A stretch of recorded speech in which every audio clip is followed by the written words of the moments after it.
Page 22. Un livre, un auteur, son parcours littéraire, de quoi parle le livre et la page 22 du livre en question.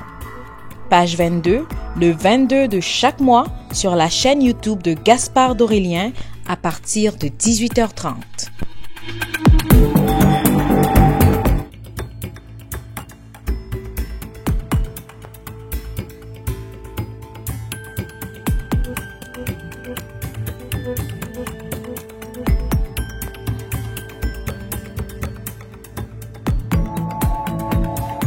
C'est l'ouvrage précurseur dans le domaine anthropologique contre le racisme promu par les occidentalistes, colonialistes et esclavagistes à la fin du 19e siècle.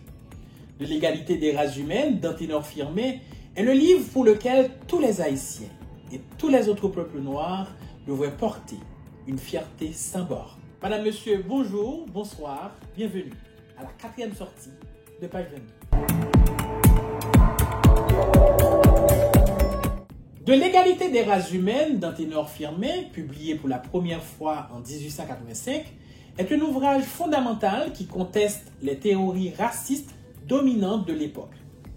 Cet essai anthropologique et philosophique est une réponse directe aux idées de Joseph Arthur de Gobineau, exposé dans Essai sur l'inégalité des races humaines.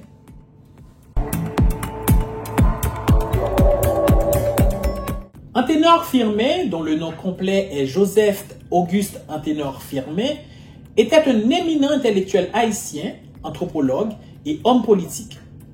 Né le 18 octobre 1850 au Cap-Haïtien, en Haïti, et décédé le 19 septembre 1911, Firmet est surtout connu pour ses travaux en anthropologie et ses prises de position contre le racisme scientifique de son époque.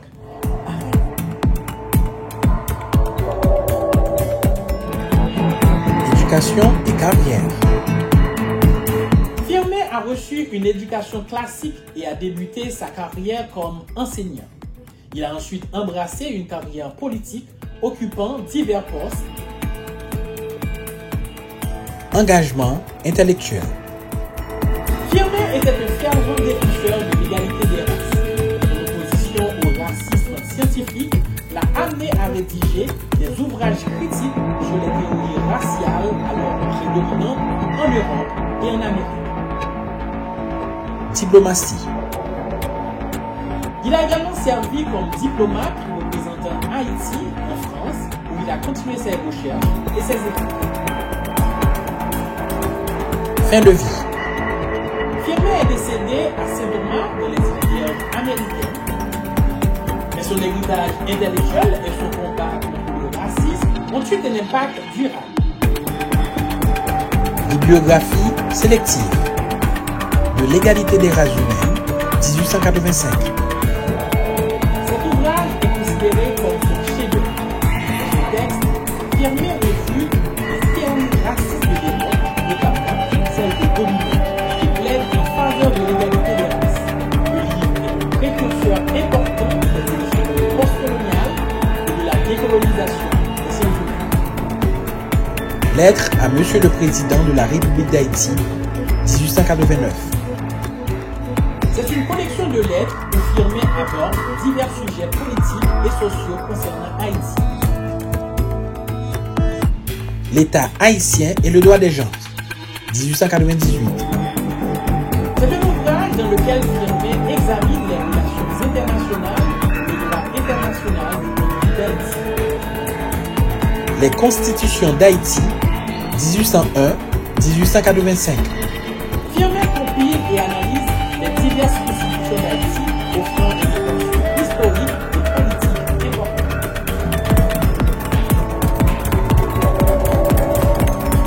Anténor Firmet était un pionnier dans le domaine de l'anthropologie et un défenseur passionné de l'égalité et de la justice.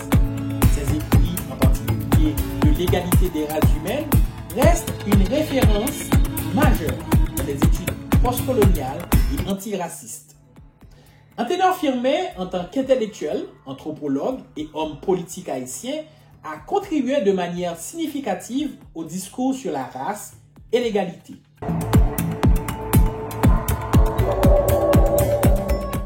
Dans ce texte audacieux et avant-gardiste, Firmin s'attaque aux théories raciales européennes qui prônaient la supériorité de la race blanche.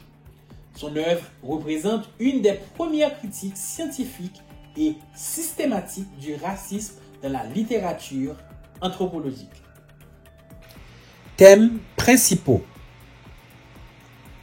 Réfutation du racisme scientifique. Firmin démontre méthodiquement les arguments des théoriciens du racisme, utilisant des preuves scientifiques et anthropologiques pour contester l'idée d'une hiérarchie naturelle entre les races. Égalité fondamentale des races humaines. Il soutient que toutes les races humaines possèdent des capacités intellectuelles équivalentes et contribuent également à la civilisation et à la culture. Critique de l'ethnocentrisme européen. Firmin critique la tendance des scientifiques européens à utiliser leur propre société comme norme pour juger d'autres cultures, plaidant pour une approche plus objective et universelle. Style de l'auteur. Firmin emploie un style à la fois érudit et accessible, combinant rigueur scientifique et argumentation philosophique pour présenter ses idées de manière claire et convaincante. Impact et importance. Précurseur des études postcoloniales, De l'égalité des races humaines est considéré comme un texte fondateur des études postcoloniales et antiracistes. Influence sur la pensée anticolonialiste. Les idées de Firmin ont influencé les mouvements de libération et anticoloniaux du XXe siècle.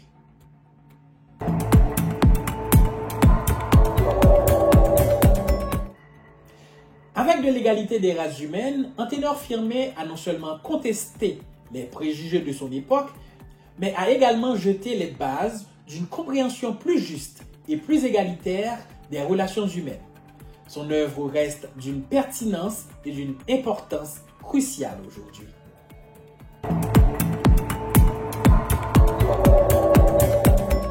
De l'égalité des races humaines est un texte pionnier et influent qui a marqué un tournant dans la façon dont les questions de la race et d'égalité sont abordées dans les discours intellectuels et scientifiques.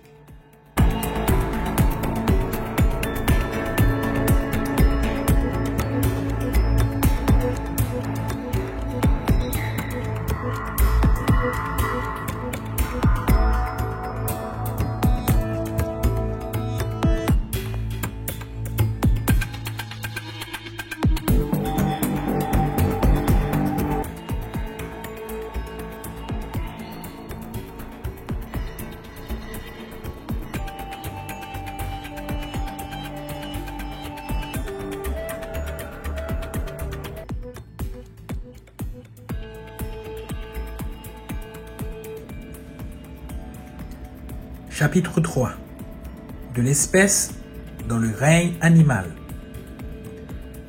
Je ne puis pas non plus discuter ici les diverses définitions qu'on a données du terme d'espèce. Aucune de ces définitions n'a encore satisfait pleinement les naturalistes et cependant, chaque naturaliste sait au moins vaguement ce qu'il entend quand il parle d'une espèce. En général, cette expression sous-entend l'élément inconnu d'un acte distinct de création. Darwin. Principe de classification. Avons-nous suivi l'ordre logique des idées en passant en revue les divers essais de classification avant d'exposer les principes sur lesquels ils reposent ou sont censés reposer? Il semble que non. Une méthode scientifique rigoureuse voudrait peut-être que l'on se rendît compte des théories avant d'arrêter sur les différentes applications qu'elles ont reçues, de telle sorte que les faits vinssent s'adapter à des lois précises et connues en leur servant de démonstration. Mais nous avons préféré suivre l'ordre historique dans lequel s'est développée la science anthropologique. Par ainsi, on pourra étudier ces évolutions, vérifier ses moyens d'investigation et découvrir un critérium sûr quand il faudra juger la valeur réelle des conclusions qu'on en tire. Négligeant, pour le quart d'heure, les bases anthropologiques sur lesquelles on s'appuie ordinairement pour étudier les différences typiques que l'on observe dans le groupe humain, nous aborderons premièrement la question la plus générale des principes de classification en histoire naturelle. C'est le pivot autour duquel tourne toute la science, présentant ses faces multiples et complexes, sombres ou brillants selon le prisme à travers lequel on la considère. Les premiers naturalistes qui abordèrent l'étude des formes et de l'organisation des êtres vivants ont dû se trouver en face de difficultés nombreuses.